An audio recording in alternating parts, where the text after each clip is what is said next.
بسم اللہ الرحمن الرحیم۔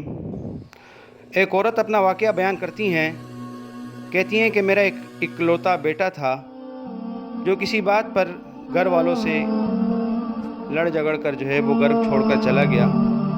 آج کل کا دور بھی ایسا ہی ہے، تھوڑی سی بات پر منہ بنا لیتے ہیں اور پھر گھر چھوڑ کر چلے جاتے ہیں۔ ماں اس کی جدائی کی وجہ سے انتہائی افسردہ تھی اور ہر وقت رونے پیٹنے کو کام بنا لیا تھا، اور مزے کی بات والد صاحب بھی وہ انتقال کر چکے تھے۔ والدہ ہر ایک کے پاس جاتی اور کہتی میرا بیٹا گھر چھوڑ کر چلا گیا ہے۔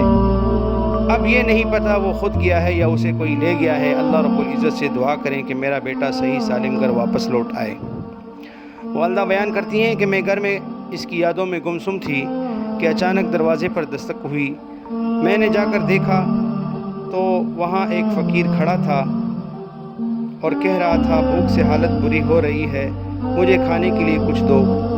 میں اندر گئی اور اپنے حصے کی ایک روٹی اور سالن اسے تھما دیا اور اس سے کہا کہ ایک دعا کر لیجئے، میرا بیٹا کافی دنوں سے غائب ہے، میرا ایک ہی بیٹا ہے۔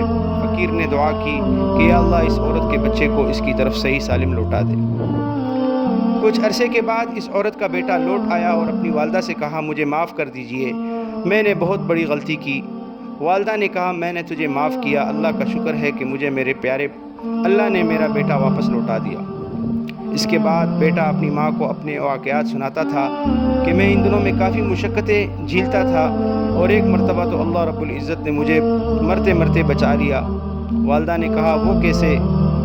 تو بیٹے نے کہا کہ میں ایک جنگل سے گزر رہا تھا کہ ایک شیر میرے پیچھے لگ گیا اور میرے پیچھے اتنے تیزی سے دوڑا کہ مجھے اپنے بچنے کی امید نظر نہیں آ رہی تھی۔ تو جیسے ہی وہ میرے قریب پہنچا میں اچانک بیٹھ گیا اور وہ اچھل کر میری طرف آ ہی رہا تھا کہ ایک غیبی شخص نمودار ہوا اور اس نے شیر کو دھکا دیا اور شیر کو دور جا گرایا۔ اس کے بعد شیر وہ خوف کے مارے وہاں سے دوڑ کر چلا گیا اور اس آدمی کے منہ سے ایک لفظ نکلا لقمۃ بلقمۃ، یعنی نوالے کے بدلے نوالا۔ تو والدہ نے اپنے بیٹے سے کہا یہ کون سے دن کا واقعہ ہے اور کس ٹائم کا واقعہ ہے؟ تو بیٹے نے اس دن اور اسی طرح اس کا وقت اپنی ماں کو بتا دیا۔ تو والدہ نے کہا کہ یہ وہی وقت ہے کہ جس وقت میں میرے پاس فقیر آیا تھا اور میں نے اپنے حصے کی روٹی اس کو اللہ کے نام پر دے دی تھی۔